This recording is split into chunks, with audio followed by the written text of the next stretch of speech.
দেশি মুরগির পাতলা ঝোল রেসিপি আজকে করে দেখাবো। এটি গরম গরম ভাত, রুটি, পরোটা, পিঠার সাথে ভীষণ মজা লাগে খেতে। চলুন দেখে নিই। প্রথমে প্যানে আমি তেজপাতা দিয়েছি, তারপর পেঁয়াজ কুচি দিয়েছি। এখন আমি কিছুক্ষণ নেড়ে এলাচ, দারুচিনি, লং এগুলো দিয়ে দিলাম। তারপর তেল দিয়ে দিয়েছি।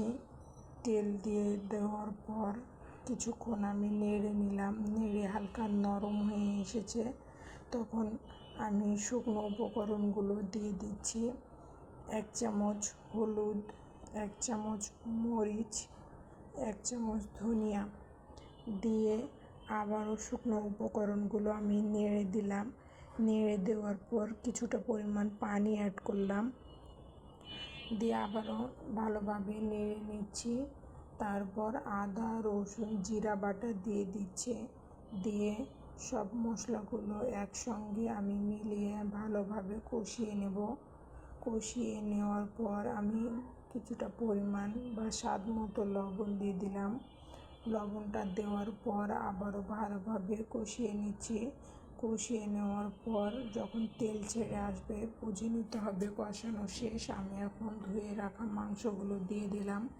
তারপর আমি এখন মশলাগুলোর সাথে মাংস ভালোভাবে কষিয়ে নেব। আমি মাংসগুলোকে সময় নিয়ে কষাবো, যাতে মাংসটা ভালোভাবে সুন্দর মতো মশলাগুলোর সাথে ভালোভাবে মিশে যায়। এবং সময় নিয়ে মশলাটার সাথে মাংস কষালে স্বাদটা দ্বিগুণ হয়। মিডিয়াম টু লো আছে মশলাগুলোর সাথে আমি মাংস কষিয়ে নেব। মাংস কষানোর পর আমি ঢাকনা দিয়ে ঢেকে রেখেছিলাম। কিছুক্ষণ কষিয়ে নেওয়ার পর পরিমাণ মতো আমি এখানে পানি দিয়েছি। আমার এখানে স্কিপ হয়ে গিয়েছে ভিডিওটা। তারপর আমি পরিমাণ মতো পানি অ্যাড করে আমি আবারও ঢাকনা দিয়ে ঢেকে দিচ্ছি। কয়েক মিনিট পর আমার যখন বলক চলে আসবে এবং ঝোলটাও কমে আসবে, তখন আমি ঢাকনাটা তুলে আবারও নেড়ে দিব।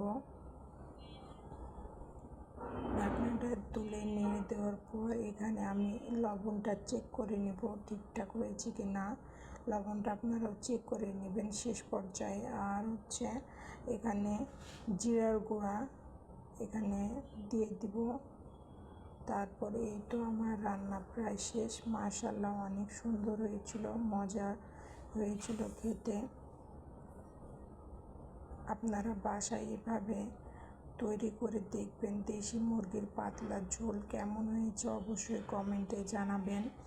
আজকের ভিডিওটা এ পর্যন্ত। সবাই ভালো থাকুন, সুস্থ থাকুন। আল্লাহ হাফেজ।